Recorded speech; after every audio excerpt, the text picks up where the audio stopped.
but everybody in the world can have access to my body. They can see it. It's disgusting. Well, my foster son was saying that, like, even classmates of his, like, we always think of it this stereotype of it's like poor kids or kids who come from abusive households or whatever. Not necessarily, because my son was saying, like, some of his classmates who, like, they came from two-parent families whose parents were professionals, and they were, like, selling themselves online on this Facebook thing because they just wanted money, and they were like, my parents won't give me enough money, I want a new phone, I want a computer, I want this.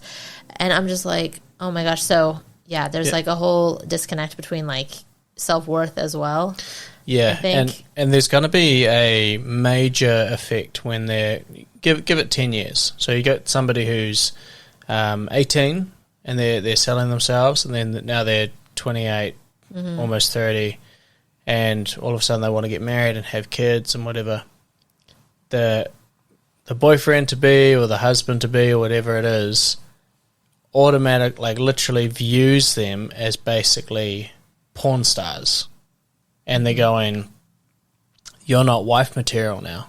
And we're talking en masse. These girls all over the world that think it's okay to do this to make a quick buck, and they're making $1,000 a week, $1,000 a day, some of them. Crazy money from basically doing nothing, but I think selling your soul. You gotta live it, you gotta love it. Testimony goes on and on and on. It's magnetic, it's prophetic, it's got stories being told.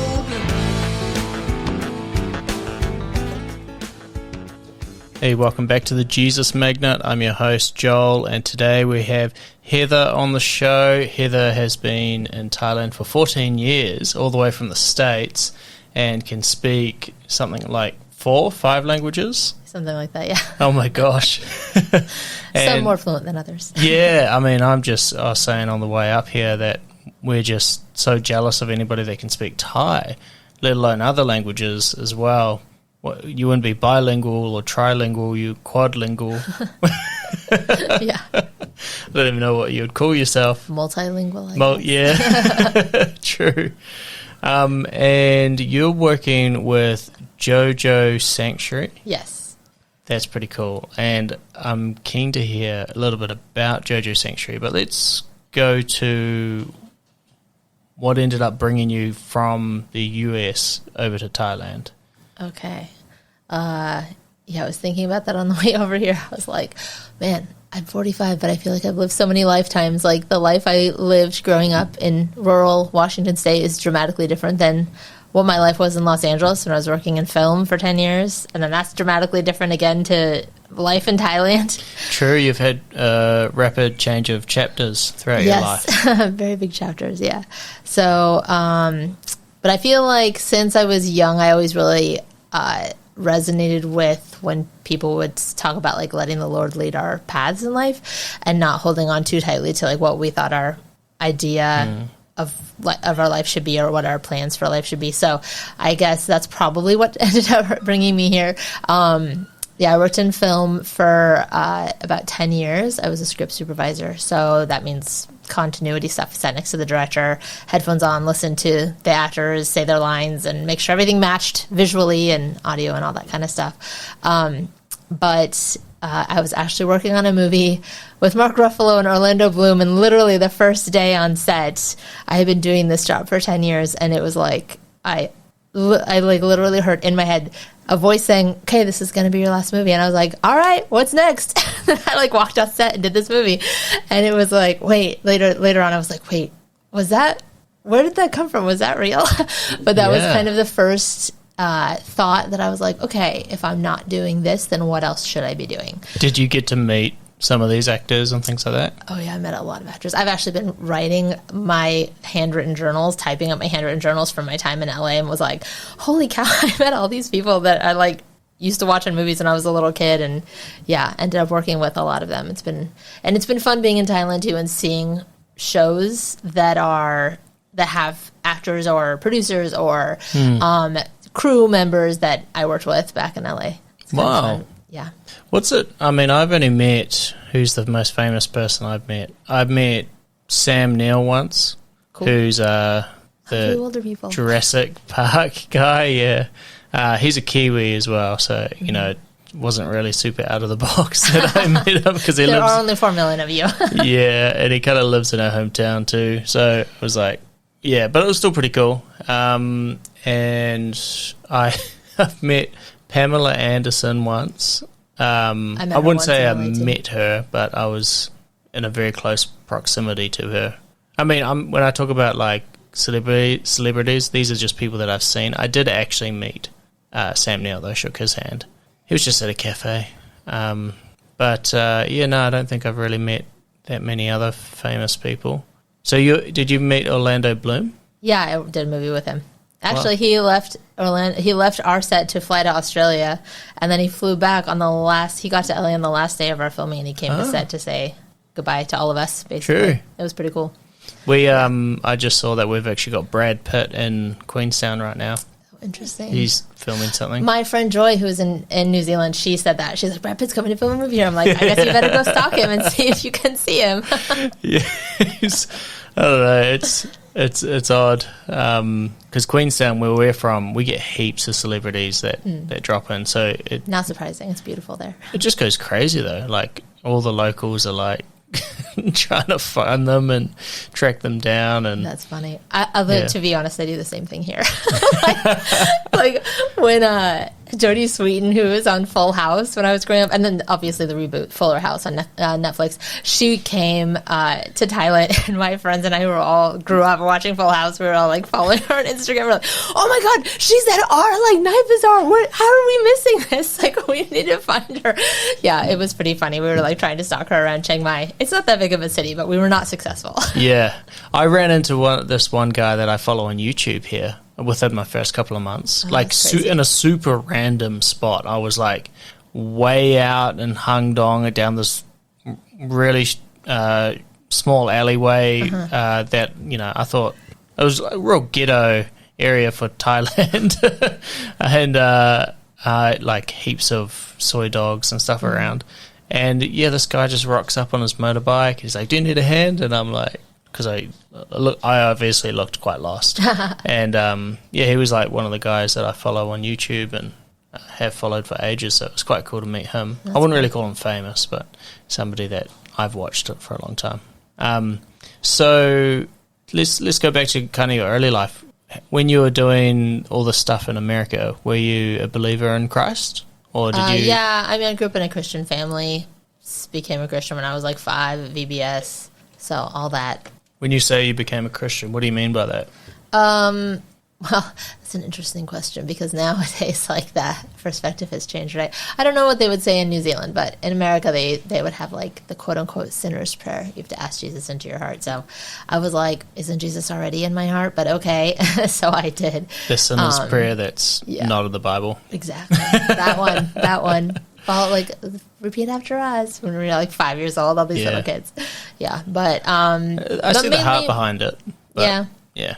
I mean, we always went to church, and I guess my parents sometimes will credit me with, I hope they don't listen to this, I'll be embarrassed, but they credit me with making them go to church. There was a time when I was like maybe a year and a half or 2 in the car. We got a flat tire. My dad started cussing, and then I was like, ooh, new words. So I started like cussing them. They kind of looked at each other and said, we need to go to church more often. Oh my gosh. So we did.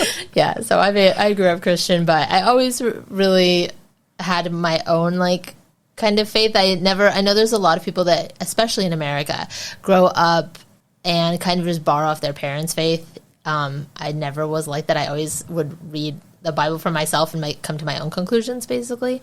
But always just knew that, like, the pinnacle that we were supposed to be following was Jesus' example. So, yeah, the what would Jesus do trend was pretty cheesy, but also not inaccurate because if you do ask yourself that, it can. Did you ever get that bracelet? I did not have a bracelet. Oh, no. We used to have that WWJD bracelet. WWJD bracelets and T-shirts. It was very heavily marketed. I was like, I think that Jesus would not be doing this. But yeah. So I grew up there, and we didn't have, like, we just went to public school. My parents were public school teachers.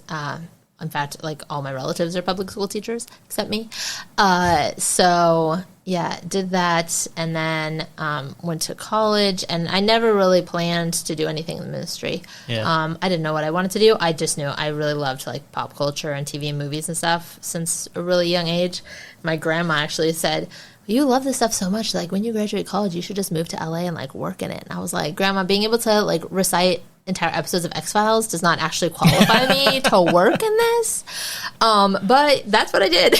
I just moved to LA. I just packed up my stuff one day, like actually got to LA September 11th, 2001, the day that the Twin Towers fell. Wow. Crazy. I was on a road trip down with some friends from college. Their sister lived in LA, and we went and slept in sleeping bags on her floor as like the world was falling to pieces. It was very surreal. To this day, it feels very surreal. But pretty quickly, I got a job within the first couple weeks just working as a production assistant, which is like a gopher. You get people coffee. You go to the store, you make people copies, pick stuff up, whatever. You're just like, whatever they want you to do, you do. But I had a really amazing team that I worked with at this tiny, tiny production company called Space Program, which doesn't exist anymore. They've all moved on to other things. But it was awesome. That like became my family in LA. I'm still very close to all the people there to this day and stay with them when I go back to the States. So cool. And what was your, I mean, you said you grew up in a Christian home and all that. And you said you did the sinner's prayer and all that. Did you have any sort of active prayer life, or was it more of a, this is what my family did, so this is what I did, mundane Christianity? Mundane. I guess some days it was mundane. I think back, that was a long time ago. I think, yeah, I had a pretty active prayer life on my own. Like, there was a time when they had us in middle school, we kept journals of, like, what we were reading the Bible every day and our perspectives on it and that kind of stuff. I don't know if that journal still exists, but I did do that for probably 6 months, I think. I think longer than anyone else who was in our group did it. I was like, wait, you guys can stop? Like, are we supposed to be doing this? But yeah, but like I said, like I always had my own version of faith, or not my own version, but my own faith. It wasn't like just borrowing off my parents. Yeah. So, yeah. Oh, that's good. I'm quite impressed by that. You know, most people don't develop that faith, or something kind of has to happen to develop that sort of faith. Yeah. Or it's very ingrained in their upbringing. Yeah. I mean, it was very ingrained, but I mean, even when I went to college, like, it's not that I wasn't, like, going out and, like, partying and stuff with my friends. I was, but I always made it to church on Sunday as well.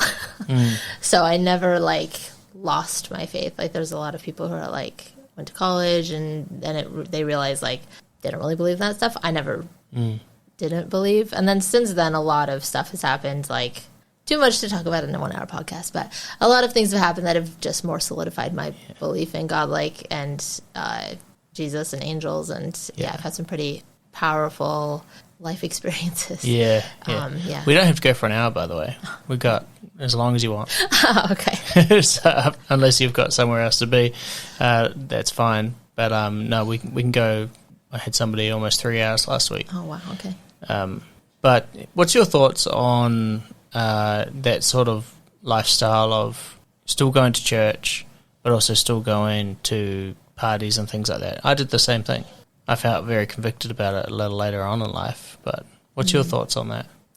I was always very pragmatic about stuff. I was like, I'm in college. This is what college kids do, so I'm going to do it so that I have the life experience. But I wasn't like doing drugs or anything like that. Like, I was still like, all my friends at college were still like, called me goody two shoes and stuff, because I would go to parties, but I wasn't really participating in any of the like not great healthy stuff. Other than I did drink alcohol sometimes, but yeah. So I don't know, what is my perspective on that? I can't really judge anybody else's life. I just know my own experiences. But I only did that. I actually did that for like a year, my freshman year. I was like, okay, this is the year that I'm going to be like live fully into this like lifestyle, so I can say I had the full college experience. And then after that, I didn't really go to do that much stuff. I was mostly just studying, and like I wanted to graduate early, which I did. And yeah, I was really just more focused on my studies and hanging out with like my small group of friends. So it was really only the first year of college that I was really like, okay, this is what I'm going to do. Because it was kind of funny. I was like, When I was, because I wanted to reinvent myself, right? In high school, I was like one person. I was like, I want to reinvent myself like people do in college because nobody knows me here. So I can be whoever I want to be. So I'm going to try to be this persona and see how that fits. So I did that, and I was like, this is the group that like parties all the time, so I'm going to get in with this group. And so I like worked really hard my first quarter, going to get into this group. And then like the last day of first quarter, before we went home for Christmas, they were like, after Christmas, you should start coming to parties with us. And I was like, success. So I did. And then I like finished that year out, and I was like, okay, well, that was an experience. What's next? True. Right. Well, if you were to look back on it now, would you say that that was something that was fruitful, I suppose, in your life, like going down and getting that, what do you call it, life experience of partying? I still have like friends that I made that year are still friends to this day. I see them every time I go back to the States. I'm still pretty close with them. So I definitely don't regret it. Interesting. I got the opposite. I have these friends that were very, very close to me. One was even a groomsman when I got married. And they're all drop kicks, losers, and never attained to anything in life. And it just went from bad to worse. Wow. Yeah. It was that happened for me. Interesting. And the crowd that I was in. I actually met my wife through partying. And was going to church. I was the drummer at church. And I invited her to church, not so that she could experience God, but so I could show off my drumming skills. Flirt to convert. Clearly it worked. And ended up, I was living this double life that I did actually feel pretty convicted about at the time, but I was suppressing that. And then I knew that I was actually quite lost, and I was pretending to be this person on Sunday. And then the rest of the week I was this totally different person. I would smoke and I would drink, and then I invited my wife to church, and she found Christ like I'd never seen before. And I knew, I was like, what?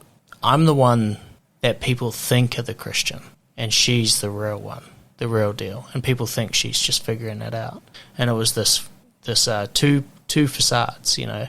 And then my brother shared this story with me, which was a story about being on the fence. And that there's this one man, and he sits on a fence. On one side, there's the world with drinking and drugs and partying and sex, drugs and rock and roll. And then on the other side, it's a peaceful field, and there's Jesus, and he's sitting around, and there's sunshine, and there is serenity there, an absolute, just beautiful place. And each day he sits on this fence, and he doesn't know which side to go on.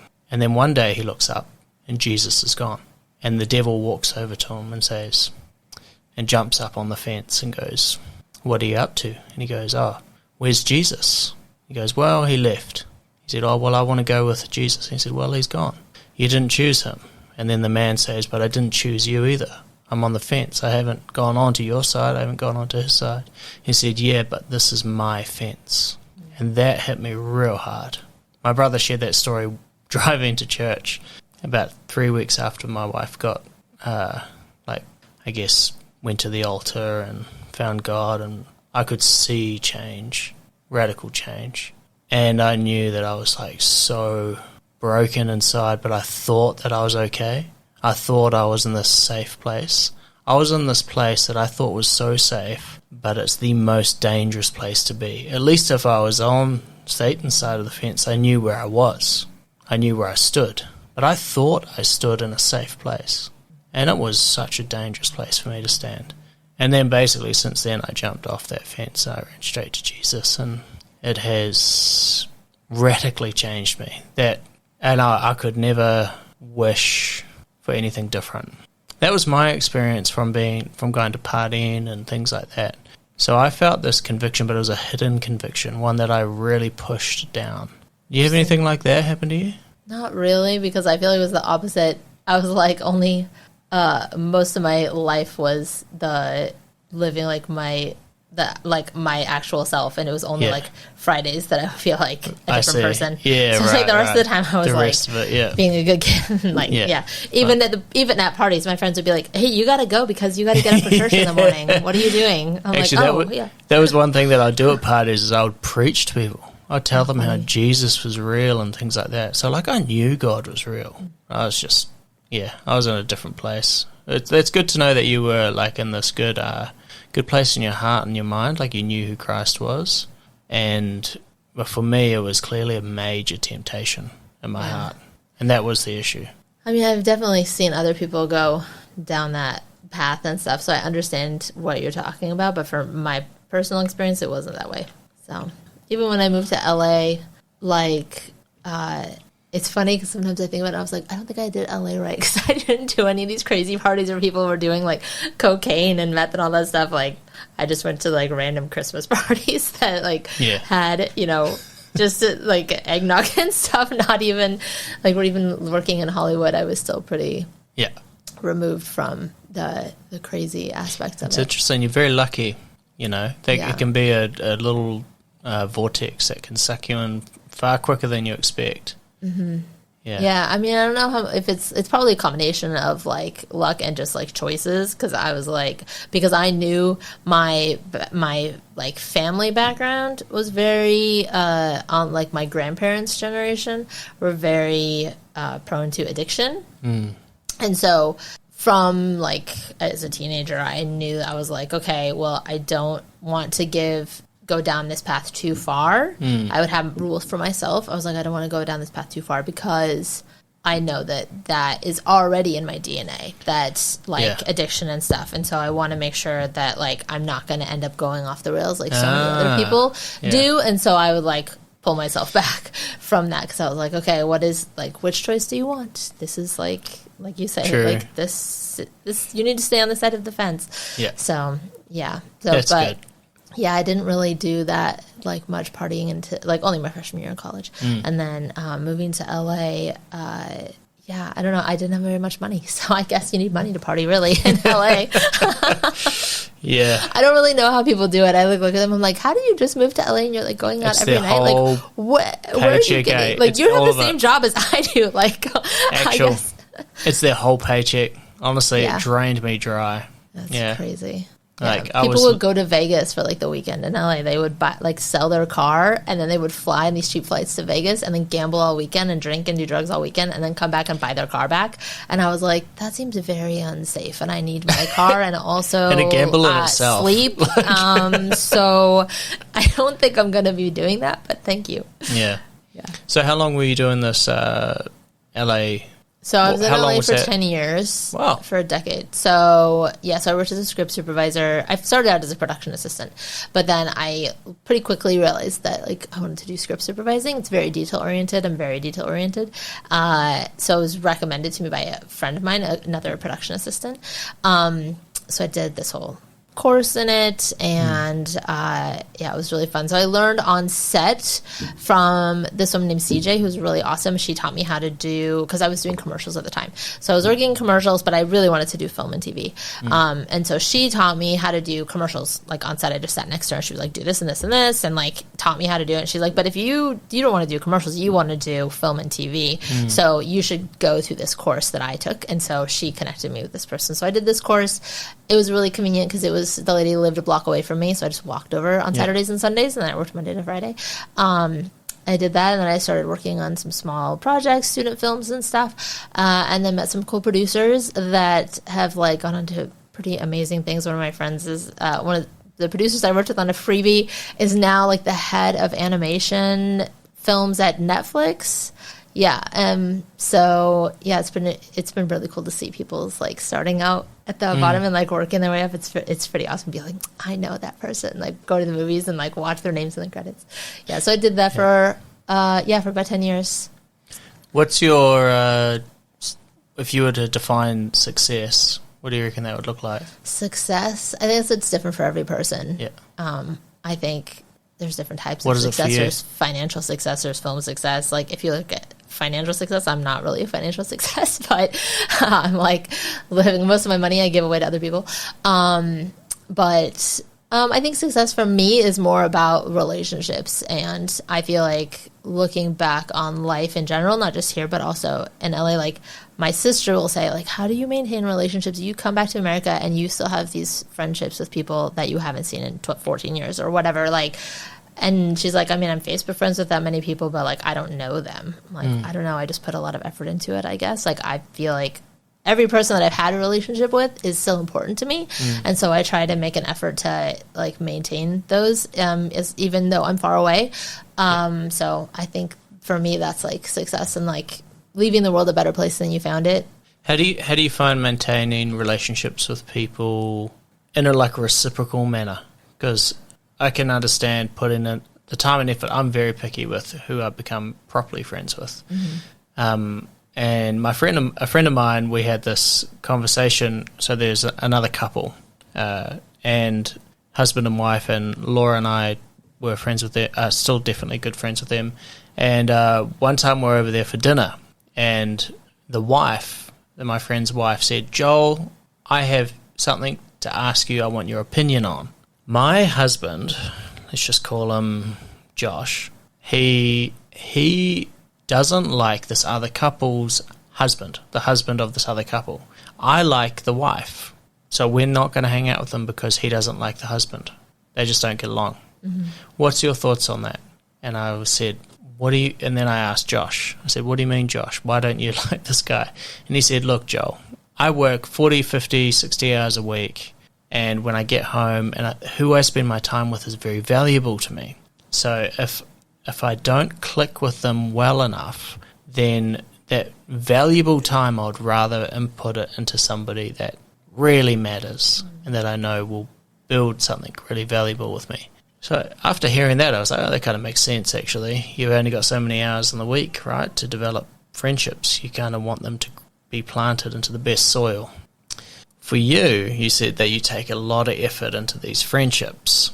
How do you do it when you feel that it might be not the best soil? These people aren't reciprocal in the sense of they might be nice, but they're not, like you might message them every week and they might only message you back every month. I find that really hard. I wouldn't say that I do that much effort into that, like not every week.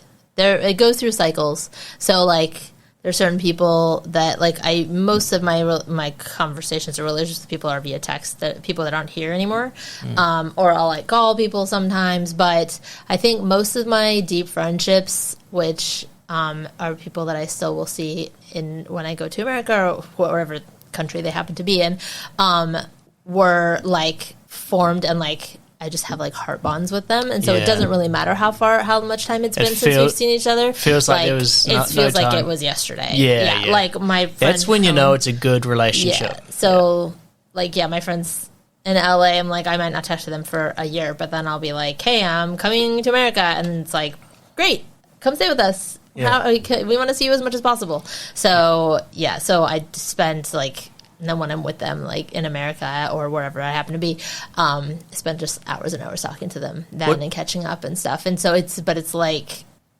no time has passed, even though obviously we have to catch up on our lives. Yeah. But what do you think the secret is to those heart bonds, to creating new ones? I don't know. Creating new ones?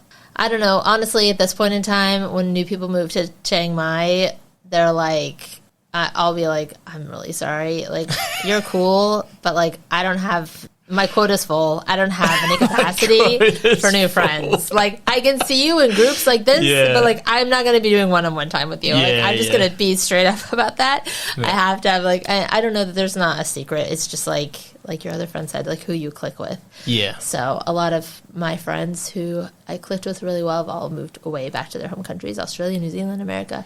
Yeah. And so, I still maintain friendships with those people. It is a balance. So, it's, like, especially being in Thailand, where Chiang Mai specifically, which is the only place I've lived in Thailand, there is very transitional. There's a lot of people that are here for, like, you guys are here for a year and you're leaving. So it's sort of like, my thing is like, well, I've been here for 14 years and I have no plans of leaving. So is it worth it for me to take time away from other friendships that I had for 8-9 years here? I want to maintain those friendships still. So if I'm going to be spending time, I want to be spending time maintaining those people friendships, that are gonna not necessarily long-lasting. Going deep with people that won't be here in a year. Yeah. So we had that in Queenstown, like you said, you've been to her hometown in New Zealand, and it's super transient. Like people are there for 6 months, 1 year, 2 years is a really good stint. So it's really hard to get somebody that's going to stick around. Yeah, and they say they're going to stick around, but often it is an amazing place, but it's pretty expensive. So most of them are seasonal. Go there for skiing or snowboarding or paragliding or jet boats or bungee jumping, whatever it is. And then they move on. So I'm assuming Chiang Mai can be a little bit like that. There's so many expats here that are here for a season and then leave again. Yeah, especially people who have, like, my situation is very different because all of my kids are Thai, so I'm never going to, like, move back to America because then all my kids and grandkids would be here. That doesn't make sense. Most people come here and they have, like, bio family already intact. How many kids have you got? And their kids go back. I've got 8. But do we want to talk about... biological kids? No. All adopted. I was going to say. Adopted. Foster and adopted. But you must have started when you were in LA. No, my oldest was born when I was 18. Yeah, but like so if we want to go back to like what brought me to Thailand, right? That was our initial question. Yes. So I was working when I worked in film. I worked in like all over the world. I did a movie in India and a movie in Niagara, or I did a show in Niagara Falls. I worked on The Office for like an episode. I did The Office. Lebanon, yeah. The Office, like the American... The American Office, yes, not the British with Office. Steve Carell.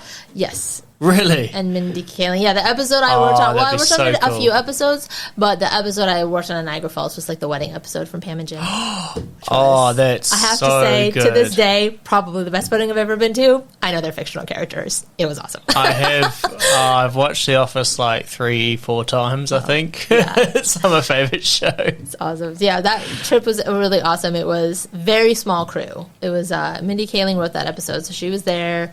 Is she the Indian? Yes, she's Indian. one? Yeah, Yeah. Indian American.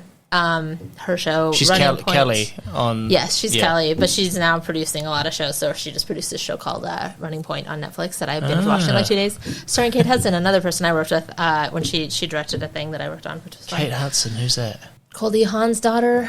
She was in... Oh, she's not somebody on The Office? She's not on The Office. Oh, okay. No, this is a Netflix show that she's on. Anyway, so it did that. Jim and Pam were there, obviously. It's the wedding episode. So you got to meet super fun. John and Jenna? I had already met them at that point because I had already worked on a couple other episodes because my friend was the main script supervisor on that show, so I would fill in for her sometimes. Did you get to meet Steve? Uh-huh. He would have been hilarious. Like, literally, I've been on so many sets, right? I've done, 34, 35 movies. I can't even count how many commercials. Yeah. And hands down, the set of The Office was, like, the coolest set I've ever been on because everyone there was so generous and so nice and lovely. Like, you come as a guest. Like, I came just for lunch to see my friend. Yeah. And I was like, oh, this is so cool. We're in the green room. Like, everyone's just, like, popping in. Oh, hi, who are you here to see? And I'm like, like, I can't talk to you. I'm like, you're on my TV every week. Yeah, it was crazy. But then eventually my friend was like, hey, you want to fill in for me sometimes? I have to do this thing. And I was like, yeah. The funniest person, I think, to ever meet on The Office has got to be Kevin. Oh, yeah. You know, because he has such a different voice. Have you seen the interviews with him? I have not seen interviews with him, no. Oh, it's so weird. Because nice. He looks, he is exactly what Kevin looks like, you know, like he's... the haircut, everything is actually him. But, he's got an interesting... He said on one of his interviews, he said, people are shocked when I don't sound... Yeah, when you don't have the voice. Like an idiot. Like the way that he talks. That's funny. Yeah, so I did that, and then I did a movie in India, and like working in India, working in Lebanon, working in Jordan. We worked in a lot of low income, like slum communities and stuff. Yeah. So I kind of already had that inkling of like, maybe I shouldn't be doing this in life, because I was always like, independent film is amazing. Independent film can change people's lives, which I still believe is true. But I was like, I have all these other skills, and I've done this for 10 years, so maybe I should do something that's a little bit more in line with the other things. Like, it was sort of like, okay, God was like, you love this stuff, I'm going to give you this opportunity for like this amount of time. But then like, yeah, on set, when I heard that voice being like, hey, this is your last movie, I'm like, all right, that's cool, because I've worked with all these people that I've always loved since I was a kid, and you then heard I'm the ready Lord to say move that? on. I mean, I guess it was the Lord. I don't know who else it would have been. It certainly wasn't me. What do you mean when you hear the Lord? What does that encompass? I mean, it was like very clear in my head, like a voice audible? like saying, okay, this is your last movie. Yeah. And I was like, sweet, what's next? That was like, maybe not sweet. I was like, but there's all these things I haven't done yet. And I was like, well, but I have done a lot, and I probably should like go on to something else. So then I considered my best friend at the time. Well, my best friend, she's still my best friend.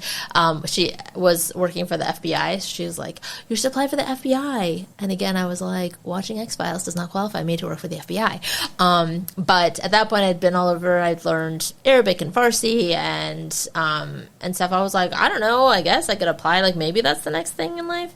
So I applied for that. And I made it into like the second round. And then at the same time, my pastor was like, hey, we're going to go. I'd done some mission trips too. One to Africa, a couple to Africa, Mexico. And my pastor was like, we're going to go do this mission trip. Our first mission trip as a church. We had a very small church, like 60 people. And he said, we're going to go to Thailand because people in our church knew this couple that had started this organization in Thailand.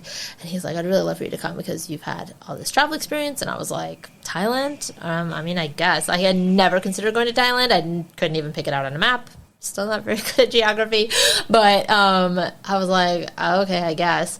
So it was sort of like these two tracks, and then also there was the other track was like I had always wanted to be a foster parent, like since I was really, really young. I always felt like that was God's plan for me. Like I never wanted to have biological kids. I always wanted to foster and adopt. And I was like, I don't know how all these things like factor in, right? Because working in film, I was like, it's not possible to be a foster parent as a single person working in film because your schedule is too crazy. And then because I was like leaving the country too, it's like very unstable for a kid. So I was like, I have to switch my career if I'm going to do that. But then I was like, well, FBI, still not really conducive to being a single foster parent. I guess possible, but still, you still have long hours. So then I was like, okay, am I going to do that? And then I went to this, was going on this mission trip to Thailand. So I came with my church. We came for 10 days, maybe 2 weeks. I think we might have come for 2 weeks. And we worked at this after-school program called Tossing. It had just changed their names. Like, it was under the Garden of Hope was the name of the organization. They had a lot of projects under them at the time, and one of them was this after-school program. So the name was Tossing, and that translates to... it's the phrase that they use to describe the first rays of sunlight that break the darkness in the morning. I was like, that is such a beautiful way to describe that. That was like one of the Thai staff said that. And so we worked there with these kids, and it was just amazing and life-changing. And I was just like, wow, I really see God in these kids. And it was so interesting because I was trying to think about like, okay, what does my future hold back in America? And I was like praying about it, and I'm like, I don't really see... Seems really just like blank and dark. I was like, I can't really see a future. But then I was like, well, what about a future in Thailand? And I was like, oh, there's a lot of possibilities there. My head was just like pop, pop, pop, pop, pop with all these ideas. But I came back from that trip, and every single night, I've always had very vivid dreams. But every single night, I was having these crazy vivid dreams where I was like, I would like think that waking up in America was the dream. Like, that's how vivid my dreams of Thailand were. I was like, this is weird. Why am I dreaming about being in America? And then I would, like, get ready and dress, and I'd be like, wait, is this the reality? It was very Inception. And so I was like, what is happening to me? And so I talked to my pastor about it. I was like, is this weird thing happening to you, too? He's like, no. And so when people say they were like called to Thailand or called to be missionaries, yeah, I was not called. I was dragged here kicking and screaming. My pastor was like, maybe you're supposed to be a missionary. And I was like, that's ridiculous. I'm clearly not missionary material. Nope. Next. What's your next idea? That's not on the table. I'm not moving to Thailand. He's like, I don't know. But I kept having dreams about it. And I was like, what does this all mean? And so then I found out I didn't make it until like round 3 of the FBI. So I was like, but they like kept my... How many rounds file. are there? I don't know, like 6. So they're like, we'll keep your thing on file for a year. I'm like, okay, so if that's not working, then what else am I doing with my life? And so I was like, well, I can put off making a decision about my life by going to Thailand for a year. That's what I'll do. I'll just go and teach English for a year. But I had to fundraise as a missionary, right? You have to live on support. So I was like, I don't really know if this is really going to work. And so it was around Christmas time. So I was just talking to people at Christmas parties and like, oh, what's your next project? These are all like people who work in the industry. Oh, I'm working on this TV show. I'm working on this movie, like, and they're asking me, what am I going to do? And I'm like, thinking about maybe going to Thailand, possibly. And they were like, wow, really? That sounds awesome. Like, what would you, like, you would get paid? I'm like, no, that's probably why I won't go, because I don't want to fundraise. people were like, you have to fundraise? I'm like, yeah, I don't want to ask people for money. And they're like, well, I'll give you money. I'm like, what are you talking about? Like, I didn't ask you. I don't even know you. Why would you give me money? So people were literally like writing me checks. This is, 15 years ago, writing me checks that I like never met. And then randomly I got a phone call from someone at my parents' church who were like, oh, we heard you might be moving to Thailand. I'm like, from who? What? And they said, we want to buy your plane ticket. I was like, what are you talking about? That's crazy. That's like $1,000. Like, what? I'm not going to Thailand. And then I was like, okay, maybe I should go to Thailand. All right. So I decided, okay, I'll go for a year. Then I got a call to work on a TV show, which I'd always wanted to have, like work on a TV show that I worked on, like, the main script supervisor, not just filling in. And so my friend was like, you can't turn that down. Like, this is a show with, like, Elijah Wood, and the people, the creators of The Office created it, so they invited me to interview for it, everything. She's like, you can't turn that down, because if you only go for a year, you want to maintain these contacts, right, if you come back. And I was like, okay. So I called them. I was like, all right, I'll come in for an interview. And so I went and interviewed, and the head producer was like, okay, so what are you going to work on if this doesn't work out? And I was like, honestly? And he's like, yeah. And I was like, well, I have a plane ticket to go to Thailand to move to Thailand on Tuesday. And he's like, move? As in, like, open-ended? I'm like, yeah. And he was like, what? So then I was talking to him about, like, going to Thailand, and he's like, well, what if you do get this job? I said, well, it's only 10 weeks, so I would just go to Thailand in 10 weeks instead of Tuesday. He's like, oh, okay. So a few days later, they called me, and he was like, hey, normally it's never the producer that would, like, call you, and sometimes they don't even call you and tell you didn't get the job. They just don't call you, and you just don't work. But so this producer called me and said, I wanted to call you personally and say we had loved your interview and you seem super cool. We'd love to work with you in the future. He's like, but I really hope you have a great time in Thailand. And if you ever come back, call us because we'd love to work with you. And I was like, I'm coming back in a year. He's like I said, if you come back. And I was like, what are you talking about? I'm coming back in a year. He's like, I don't know about that. And here we are 14 years later. So shout out to the producer whose name I can't remember, who was like predicted my future. Yeah, so I moved here, but then still I was like, well, I have to come back because I want to be a foster parent, right? So I can't, like, how is that going to work being in Thailand? So I came here and was working at Ta Sang, and within 2 months of moving here, one of the kids was orphaned. Her dad had already died the year before, and her mom died of kidney failure, and she had no siblings, no relatives, no neighbors, nobody. I mean, they had neighbors, but nobody that wanted to take her, and so suddenly I was, like, a foster parent within 2 months of being here. So you asked, like, do I speak Thai? Well, I had to speak Thai because all my kids only speak Thai. So I was like, oh, okay, I guess I'm foster parenting in Thailand. This is new. But there's not really, at the time, there wasn't really a foster care system, and definitely not for teenagers. So my oldest daughter was 14 at the time, and she's 28 now. And actually, her birthday's in April. So I was like, well, if this happens, why don't we just call, like, social services, and they, like, find foster care? And everyone's like, what are you talking about? What's foster care? I'm trying to describe it in English/Thai, and they're like, that's not a thing. There's just orphanages. Orphanages don't take teenagers. And so I was like, well, what do you mean they don't take teenagers? She's 14. Like, she can't take care of herself. But there's really no system for kids in this situation. To this day, really, there's not that much of a system for teenagers. How old do the orphanages take the kids to? Till they're like 10 or 11. Well, and then they just kick out a 10-year-old onto the street? No, if they come in at 10 or 11, they can stay till they finish college at the orphanage. But this is a government orphanage. If they're over that age. But if they're over that, they don't take them in because they're, like, too hard to control. Wow. So, and most private orphanages also don't take older kids. So that's a big gap here. So that is one of the reasons that Jojo Sanctuary, we focus on, like, therapeutic foster care for teenagers, because there's a lot of kids who have had a lot of trauma that have gotten kicked out of a lot of places and nobody wants them anymore, and because they're too much to handle. But what they really need is somebody to really, like, give them unconditional love and support and help them transition to being adults, right? Yeah.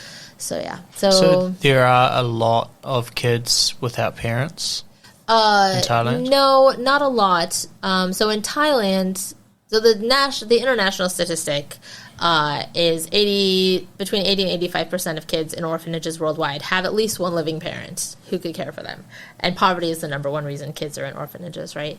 So that's been proven for the last like 15, 20 years. In Thailand, the number is actually 95% of kids in Thailand who are living in orphanages have at least one biological parent and definitely another relative. So some of my kids did not have that. So my son and then my oldest daughter had no one because all the relatives had already died and they had no siblings.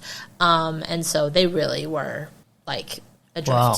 All my other kids have at least one parent that is still alive, and they all came to me through different ways and means. But yeah, so that's one of the things I was like, this is something I would like to focus on if I ever have my own organization. But at the time, I didn't think I was going to have my own organization. I was working at the after-school program and perfectly happy there. Made really good friends there. Friends that are like family here. So I worked there for like 3 years. And then I started out just like teaching English, but then I became like program director. Oh, and my oldest daughter so like there's been like so many miracles about her story. So she came to live with me from the time I got here. She was also she was sick all the time and going to the clinic all the time. And she probably went through 5 or 6 rounds of antibiotics for bronchitis. And I was like, she's losing weight. She's coughing up blood. All these things. She does not have bronchitis. Like, this kid has tuberculosis. So, but she was going to like one of the little local clinics and they wouldn't refer her to the hospital. So finally I was like, as soon as you move in with me, we're going to the hospital. So she moved in with me. And after we exhausted every other avenue, because I was like, look, I was going through foster care parenting training in America, so if we've tried every single option for Thai people and there's literally no one to take care of this child and she's going to get trafficked, like, I don't want that to happen, so I could take her. So, yeah, so that's basically how she ended up with me. The Thai director of Ta Sang one day was just like, okay, you have to take Angun. I was like, wait, what? I'm like not prepared for this. So, yes. How old was she? She was 14 at the time. Yeah, okay. Yeah, so I was like, okay. Man. See how this is going to go. It was interesting. That's, the easiest time to take on a kid is when they're 14 and they don't speak your language. Sarcastically. Yeah, so you had to rapidly learn Thai. And before smartphone. I mean, smartphones existed, but I did not have a smartphone. Google Translate was not an app. Like, yeah. How did you so you're with this other organization though? So she was one of the kids at the after school program that I was working at Ta Sang. So I talked to my pastor about it, and my team, I was like, I mean, this is what I was always planning to do, was being a foster parent, so I guess it's just happening sooner. But initially, like, the plan was never really for me to end up adopting her, which I did adopt her last year, Thailand is a very interesting concept. So, like, you can adopt kids until like age 13, and then you can't adopt kids after age 13 because of like trafficking laws. But then once they're 20, they can just sign their adoption paperwork themselves and be like, I want this person to be my like actual legal family. Right. So we just found out about that. So I was like, I mean, you're 27. I don't know if this even matters to you anymore. Do you want to be adopted at this point? And she was like, yeah. I'm like, all right. So we went to, and it was super easy. We went to my friend who was just on the podcast last week, he tried to adopt a baby that they were going to abort a teen pregnancy. They were going to abort her before she was born, and basically they convinced this 15-year-old or 14-year-old to not abort and that they would adopt her. They jumped through a lot of hoops and were not able to. Yeah, the adoption system, you can't adopt a kid that you already know through the government adoption system. Like, you can't, they don't want you to pick a kid. Yeah. Like, you have to, the parents have to relinquish the child. Like, there's a whole process. So. Well, they had the parents. Yeah, but I mean, they have to, like... The parents wanted them. The kids has to go into the adoption system, and then the adoption department determines who's going to adopt the baby and whether the baby's going to be adopted internationally, with which anyone who's not a Thai citizen would be considered international. Yeah. So, they just have it's not like in the States where you can adopt people that you know. Like, here it's very much like you're not allowed to adopt. If you are not a Thai citizen, you can. If you're a Thai citizen, you could adopt like a relative's kid. But if you're not a Thai citizen, you can't.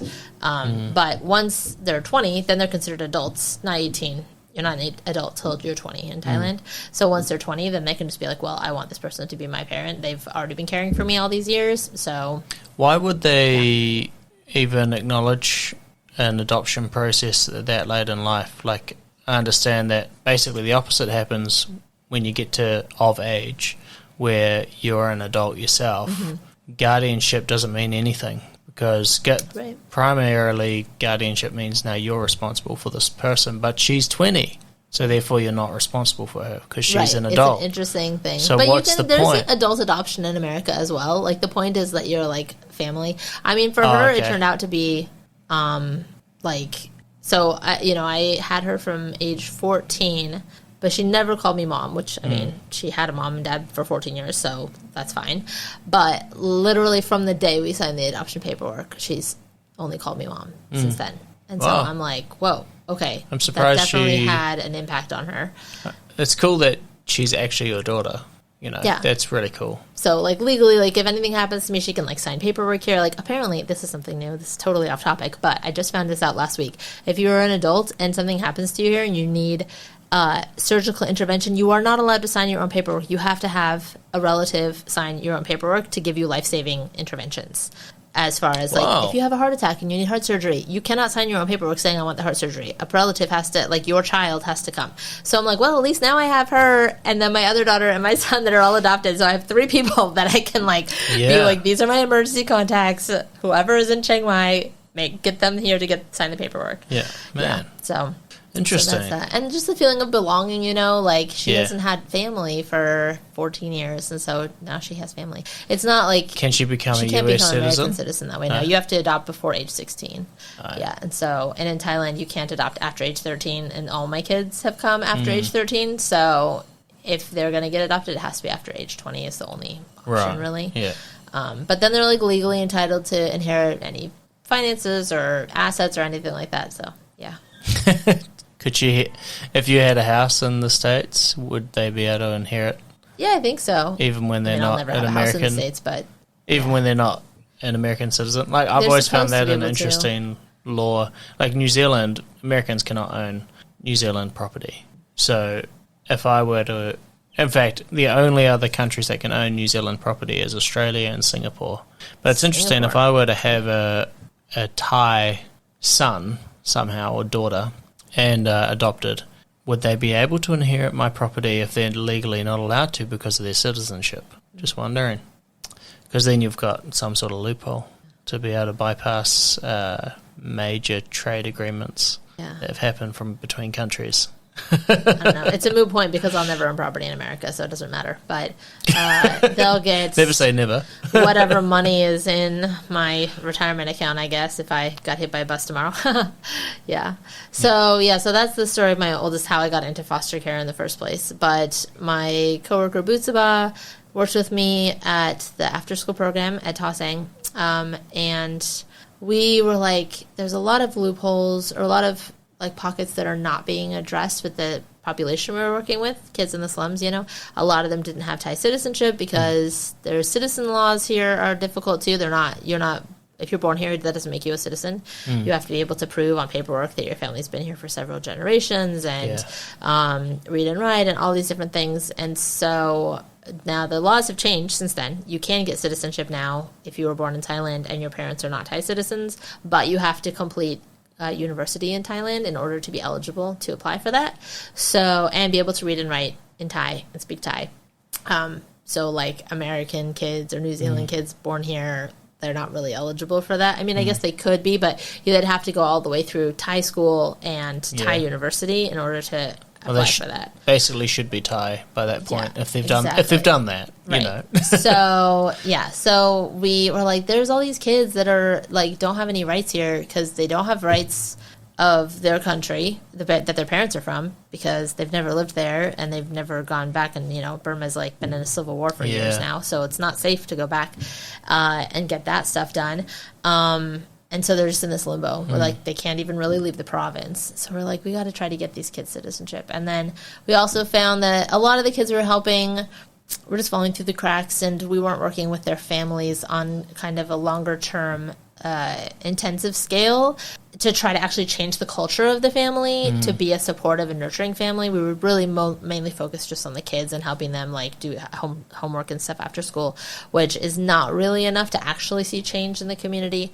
And so these are areas that we're like, well, nobody's really doing these things, so we'd like to do that, but we were like, we don't have any money for that. It's not gonna be us. It's got to be somebody else. Then Buzabal got married to her husband Jay, and then they moved to a different part of Thailand. And I moved on to work at Hug Project. So are your kids Burmese, some of them? No, they're all tribal. One of them is, well, it's complicated because Thai Yai is like a tribal group in Burma, but there's a lot of Thai Yai kids in here. So one of my kids is Thai Yai. He doesn't have her citizenship yet. We've been working on it for 10 years. So I worked at Hug Project so Angun, my oldest, is Aka tribe.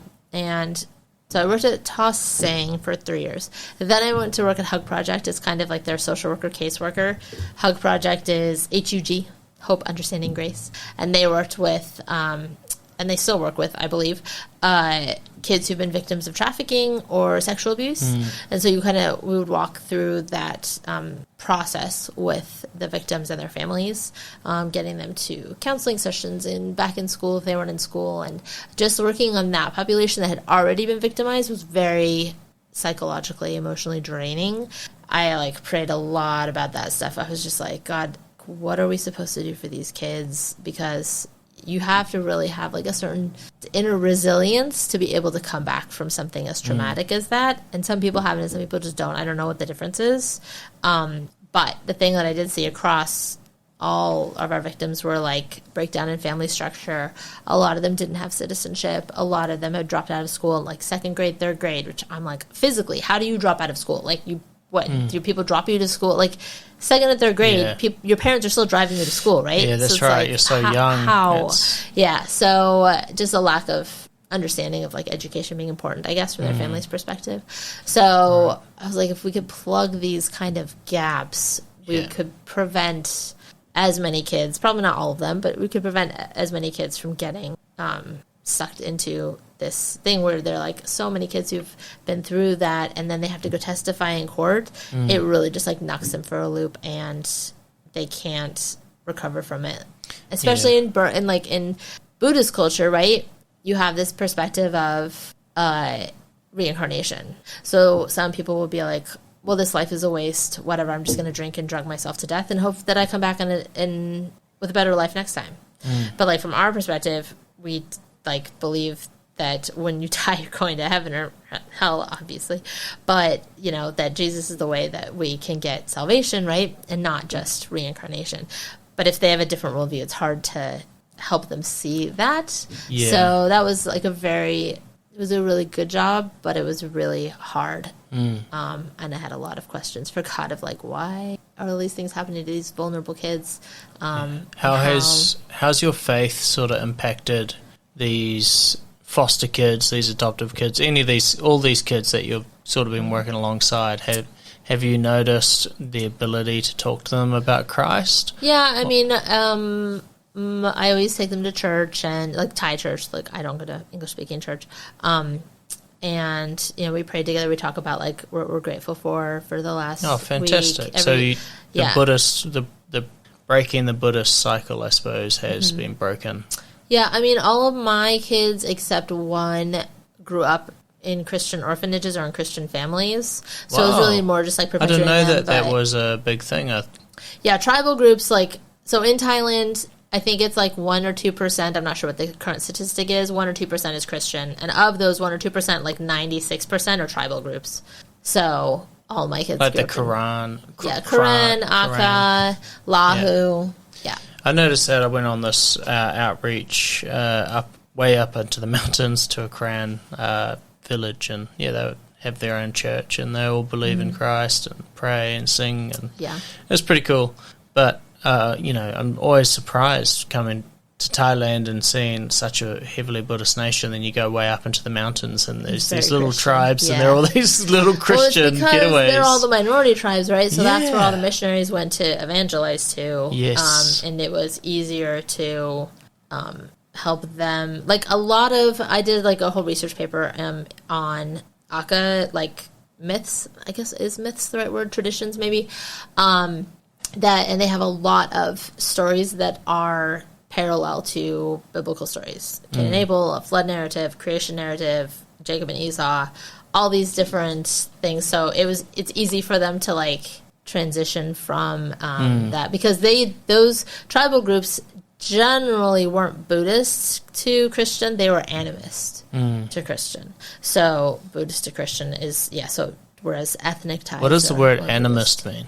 Animist means you believe that everything has like a soul and a spirit. So you're like trees and streets, and you believe in sort of into bad the mother spirits nature. and good spirits. Yeah. So like if you like Thai Buddhism is, I'm not an expert on this, I probably shouldn't be talking about it, but like Thai Buddhism is more of like putting Buddhism and animism together, because like if you see spirit houses everywhere, still houses that they put all those, that's everywhere. not Buddhist, that's animist. Oh, okay. So, but then Buddhism came in, but then they kept that part of it. So yeah, it's an interesting thing, but that's why there's a lot of Christian, and then there's a lot of orphanages.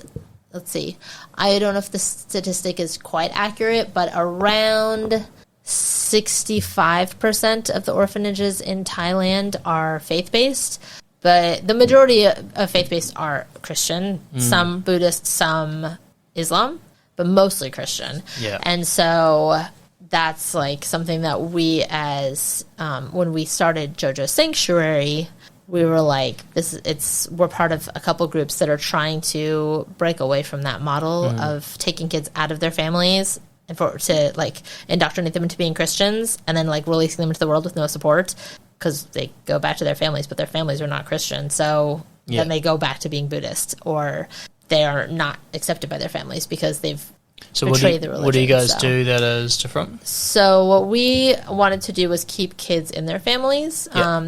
So we have, so at Jojo Sanctuary, we started Jojo Sanctuary in 2016. And it's named after my friends who are also missionaries. Their nephew, Jojo, who was living with them with his siblings for many years, and maybe 5 years, and I knew the kids. They ended up, through a string of events, getting sent back to their home country, where they were split up between different family members. And Jojo's little boy, and when he was 8, he was being abused by this family member, and he ended up dying as a result of his injuries. And my friends were obviously devastated. I was devastated. Our whole missionary community that knew all the kids that knew him were just completely devastated. A lot of questioning of like, what the heck? He was in like this good Christian family. He was loved. He was cared for. And then like, why would you allow this to happen? And so at the time that happened, it happened about a month before we really started focusing and planning on what we were going to do at Jojo Sanctuary.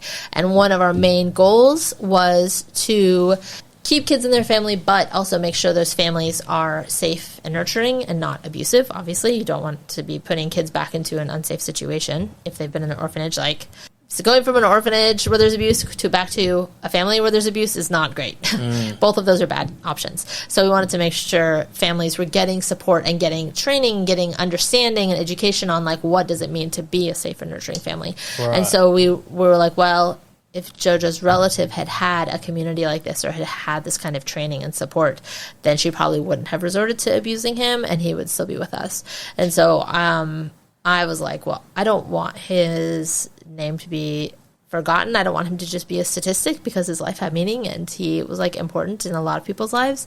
And so I asked my friends, I was like, would it be okay if we name our organization after him, so we keep his memory alive and like remember that there's like a reason we're doing all this, right?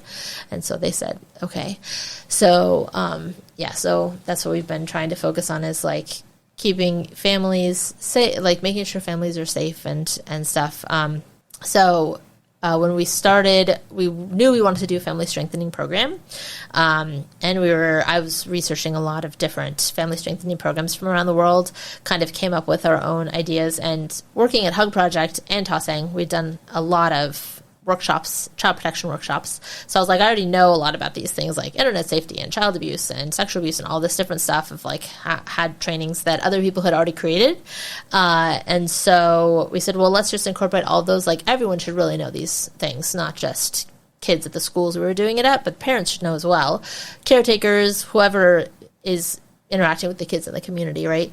And so we started having that. So we decided to call this program Building Family Dreams in English, Sanfan Banrak in Thai, and ended up meeting with people at Care for Children, which is another foundation, and they are also have been working directly with the government to try to diminish the number of orphanages and reintegrate kids into their families. And so we're like, how can we help support you in this? At the time, we were like, we wanted to do short-term foster care for kids who had to be separated from their parents for a short time, either because of illness or because of their parents got arrested for some petty crime. They had to go to jail for a month. So for that interim time, we were like, well, those kids shouldn't be in the orphanage. They should still be with the family so they can still go to their main school and still see their relatives and their friends and all that kind of stuff. Yeah. So to this day, that still has not really come to fruition, having that interim short-term foster care option. But they said, oh, if you guys are doing this foster care, or if you're doing this family strengthening program, then you should talk to Kimberly Quinley. She's actually in Bangkok, but her organization is called Step Ahead. And Step Ahead had a whole program called Keeping Families Together. And they had another person here in Chiang Mai. It was run by the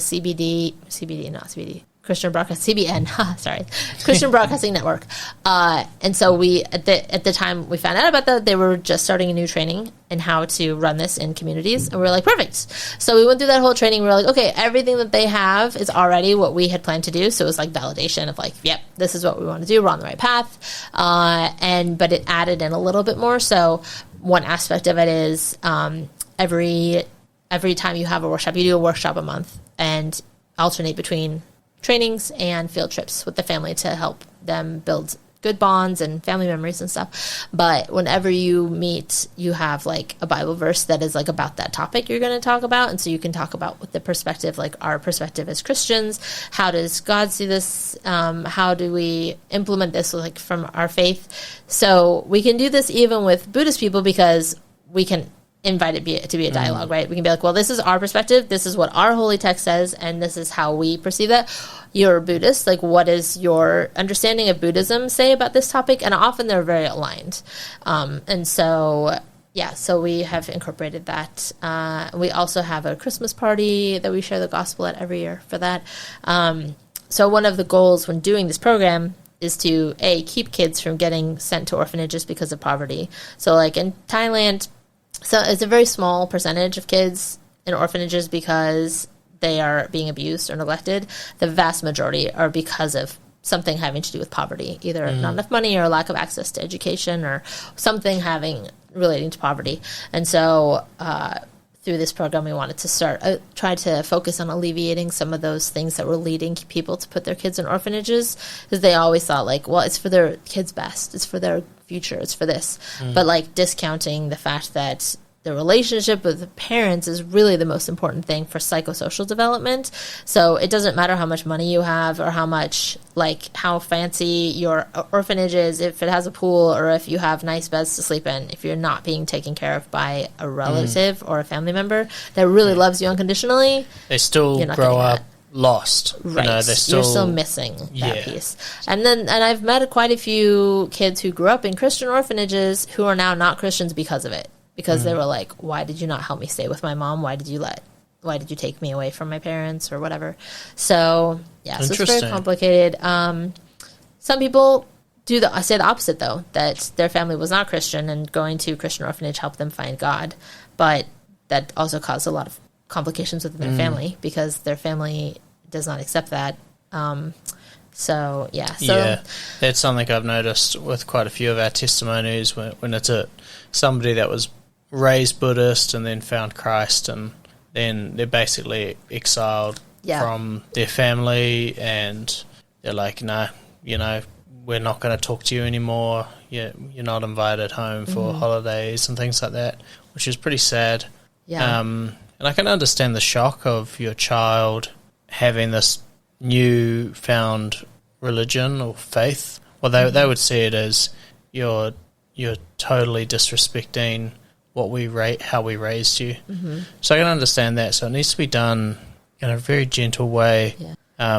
And legally in Thailand, you're not actually allowed to... It's actually against the law to try to change a person's religion because you're not allowed to choose your religion until you're 18. Yeah. Until 18, you're supposed to be under your family's religion from a legal perspective. So it's actually not even legal to be doing it that way. But, yeah, same in Indonesia. I remember going there as a missionary and, they're like, it's illegal to convert people, so we have to be very discreet, basically going to underground churches. It's because it was part of their identity.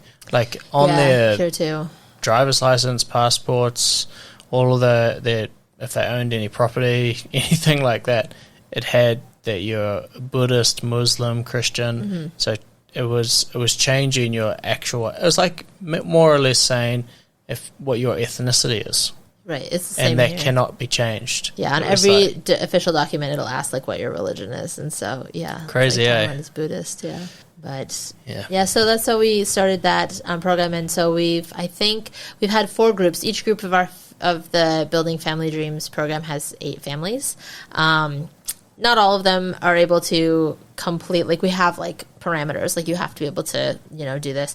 Not all of them are able to actually like complete the program and live and fulfill the requirements, I guess. But most of them have, and we've helped, I think 5 or 6, I'd have to count 5 or 6 kids who were living in orphanages come back and live with their family by providing extra support to them, whether that's helping pay for school fees, helping pay for uniforms. We've got partnerships with Bread for Life organization. So a lot of times these families, it's not that they don't want their kids. Right. It's that they don't feel like they can provide for their children. They can't provide either. They can't pay for uniforms, or they can't feed their kids. They don't have enough money to feed the kids, or they feel like, well, a lot of parents didn't have the opportunity to go to school. A lot of people like my age in their early mid-40s never went to school past like first grade. Like they can write their name and they can read a little bit, and that's about it. So they're like, well, my kid has all this homework. How are they going to do homework? They have to go to the orphanage because the orphanage directors can help them with their homework so that they can have a better future. So it does make sense, but yes, they don't want to send their kids away. Yeah, it's coming from a good place, but it can be more damaging taking a child away from their family than they actually probably perceive themselves. Right, especially nowadays with social media, YouTube, there is a lot of options for kids to be able to go online and get the information that they need to help them with homework. So it's not necessarily a deal breaker as far as not being able to read or write Thai anymore as it once was. So that's our real big focus is we really try to exhaust every option before kids are separated from their parents. Yeah. Even if, yes, obviously living with relatives is preferable to being in an orphanage for sure. And we have had a lot of kids who live with relatives, siblings, or aunts and uncles, or grandparents. But those kids, even those kids, are still very much traumatized by not living with their parents because their parents will leave them with a close relative and then they'll go to Bangkok to work, whatever. Whereas, if we were in a Western country, if you moved for work, you would just move the whole family. Yeah, you wouldn't leave your kids behind, right? Whereas here, that's not as feasible just because there's not really childcare is not a thing here. Most childcare is done by relatives. So in order for that to happen, you have to leave your kids with the relatives and you go wherever your job is, which might not be Chiang Mai. So we try as much as possible to keep kids with their parents, to minimize that. It's one of the things on the ACEs scale is not growing up with your parents. I don't know if you know the ACEs scale. Adverse childhood experiences, it directly affects your health as an adult. And there's 10 official adverse childhood experiences, including different types of abuse, neglect, relative using drugs or being in jail or growing up in foster care or an orphanage.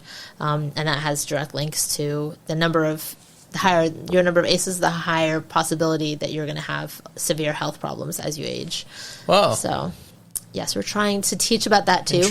In our trainings, we have a training about that for adults too, to be aware of your own history of trauma and how do you prevent your kids from experiencing that kind of trauma. And the first thing is raise your kids yourself. Definitely cuts out one big traumatic event. What are some of the other ones that basically tip the scales in their favor? So you have like positive childhood experiences too, right? So that would be growing up, even if you're not growing up with your parents, growing up in a place that you feel safe and you have an adult that listens to you, or like a teacher that encourages you, having access to food, healthy food regularly, having access to education. So like there can be things that balance it out for sure. And then also some of it is just inner resilience, which people are just born with or not born with, I guess. It's hard to, scientists are trying to figure out like what makes one person able to withstand more than another. Trying to do an experiment on willpower. Yeah, exactly. So man, that's interesting. And that makes sense, you know. Have you heard of the story of the twins that were in Las Vegas? One twin, they had the exact same childhood, and they get interviewed and they say, why have you turned out the way that you've turned out? And one's a drunk, gambled everything away, and one's extremely successful. And they both have the same answer, why they turned out the way that they turned out. They said, because my dad was a drunk. So you either follow in their footsteps or you do the opposite. Yeah, or you never go near the stuff. Yeah, it was really interesting. True, that's a true interview. Yeah, that is interesting. And I mean, I love studying this sort of stuff. Dave Ramsey, who I don't fully agree with a few of the things that he says about money, but he's like that biblical money expert guy. But he's got something really interesting when he talks about relationships, marriages, and if you do these, I think it's 4 things. If you do these 4 things, you're basically guaranteed for a successful marriage. You have to both agree on your religion, the core values of your religion, who you follow, what you believe in, whatever it is. Both agree on that. You have to both agree on if you're going to have kids, how you're going to raise them, how many you're going to have, that sort of thing. If you can agree on that, that's big, especially if one doesn't want kids and one does. That's a major rift. Third thing is money. When money comes in, how are you going to handle it? What's it for? Are you going to have debt? Are you going to not have debt? That sort of thing. How are you going to manage stuff? Are you going to budget, etc.? And then the last one is hilarious. Your in-laws. You have to agree on, do you both agree that, you know, you've always got that crazy in-law? You've got to agree that how are we going to handle the in-laws? Are they going to come to us for Christmas? Are they not? You have to both agree on that. If you can get those 4 things right, basically you got a 99% chance of surviving your marriage. Interesting. Although the kid thing is like a variable, because I know lots of people who started out both people not wanting kids, and then after being married for a while, they change their mind. One of them changes their mind. Oh, as long as they're both on the same page. Decide, okay, well, am I going to not be in this anymore because still don't want kids? My daughter's actually going through this right now. One of my girls, not my oldest, but another one of my girls, she got married in June. They graduated from college and then last year and got married last year. And she called me the other day and she's like, Mom, all of a sudden, like, the whole reason we got together because both of us said we didn't want kids, because both of them came from, like, families where they were being, like, forced by their parents to, like, take care of their nieces and nephews and younger siblings and all that stuff. True. So they were like, I'm done, I don't need more kids. And she's like, all of a sudden, he says he wants a kid. And I'm like, right now? And she's like, no, in, like, 5 years. I was like, okay, well, I mean, a lot can happen in 5 years. Like, you might want a kid in 5 years, right? It's true. So she's like, yeah, but I don't want one now. And I'm like, I know, but he doesn't want one now either. So maybe just keep talking about it. Yeah. I mean, you can see why it would cause an issue. Like, I've got a son and I love him to pieces. But, man, if I didn't want him and my wife did, and for some reason I just went with it, every time that he is annoying, which could be a lot if I didn't have that love for wanting a kid, there'd be a lot of I would be annoyed with the fact that I'm in this situation because this is not what I wanted. I can understand why that would become a rift in a marriage. The opposite can also be true, though, as far as you don't think you want a kid and then the kid comes and you're like, oh my gosh, I had no idea I could love this human. And 99 times out of 100, that's what happens. Yeah, for sure. Kids are such a blessing. And you would know better than anybody. Yeah, I mean, you've got so many, and yours Although Actually, I missed out on all, like, not the fun stuff, the but kitty all stuff. the little kid stuff, because Yeah. they all came to me at, like, age 14 or older. Yeah, So I got the tough teenage years, Yeah. but it's also fun. Teenagers are fun because then you can have conversations with them, and you can, like, take them all places and, like, you know, help them, like, deal with like what they think about the world and stuff like that. Yeah, you know? yeah. What's your thoughts on, like, if somebody wants to adopt? You've had the ones that are the teenagers, like you said. Mm-hmm. Do you reckon that there's an optimal time to adopt a kid, or is it good to get them after the terrible twos? You mean, like, if from Thailand specifically, or in general? I think if you're going to adopt, like, there's a huge waiting list worldwide. There's waiting list for kids under 3, right? Because those first 3 years are very important for bonding. However, there is, like, a ton of kids who need to be adopted that are older and that nobody wants. So I think I find fostering and adopting teenagers to be very rewarding, and older kids as well, whether or not they're eligible to be adopted. So, like, one of our, you know, focuses at Jojo Sanctuary has been on foster care. And so between myself and then my coworkers, Bitsuba and Jay, that we started Jojo's together, we've had, I want to say, 9 foster kids altogether. And so some of them we think only come for a short time. Like my youngest daughter, who is adopted now, like we thought she was going to be with me for like 2 months. And then she was, and then she left and she came back. She left, like all these different things. And then eventually I was like, do you want to be adopted? Or she'd asked me, are you going to adopt me? And I was like, well, do you want to be adopted? Because, like, you actually do have family. You don't have parents. Do they actually take your last name or anything? She did for 2 weeks, and then she was like, this is too complicated. I have to change all of my paperwork. I'm going to go back to my other last name. I was like, okay. So for her, she would say, when I said, like, well, what does being adopted mean to you? Why do you want to be adopted now you're 20? Like, but you've asked me for several years, for 5 years, you've been asking me to adopt you. So now you can, so let's do it.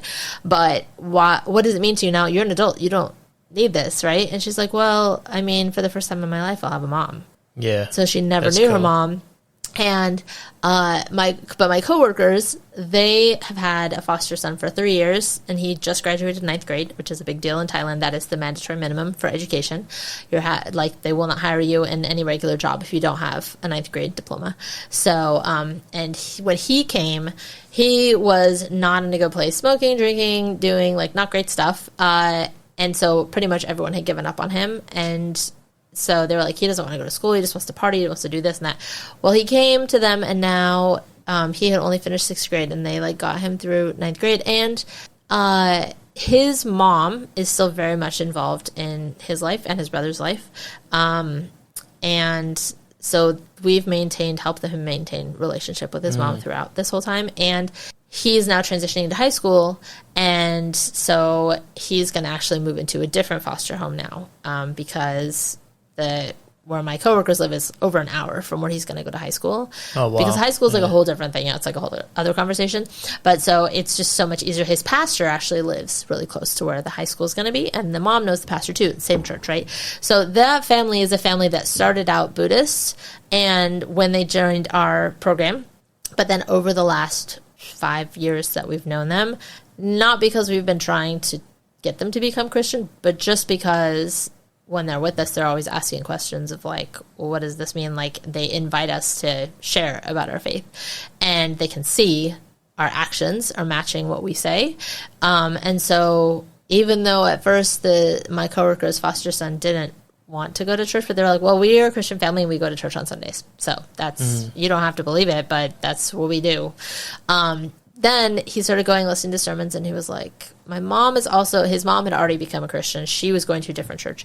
So eventually, my coworker said, it's probably better for him to be going to church with his mom, because then he's going to get one-on-one time with her every week, and they're going to be doing things together at that church instead of our church, because we're his foster family, but we're not his forever family. And so that way he can maintain a good relationship with his forever family and still be getting like that. And then the other church has like a really good youth group. So he got plugged into that youth group, and then he was like, oh, okay, so then he became a Christian himself. He was like, actually, I do believe this. I do want to follow Jesus. I do want to change my life. And it has been pretty dramatic.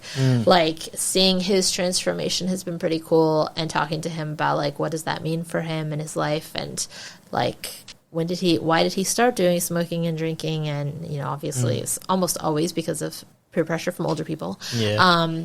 But he's just, like, preaching to everybody. That kid's amazing. He's like 16. His teacher's like, I'm really glad that he's graduating. We were like, why? And he's like, because I'm really tired of him coming and telling me every Monday how I need to become a Christian. I'm like, good job, kid. He's like trying to convert all his classmates. He's so funny. But that's awesome. But you know, he's still a teenager. He still like forgets to wash the dishes or forgets to water the plants. You know, it's like you can't get past that. But yeah, but as far as adopting, I think it really depends on the family. Like, I think we always still need foster parents. Isn't there a law? I mean, you might know about this. I think there's a law in New Zealand. I'm not sure if this is like worldwide or anything like that, but is it 40 years age gap? No more than that? Or 50? I can't remember.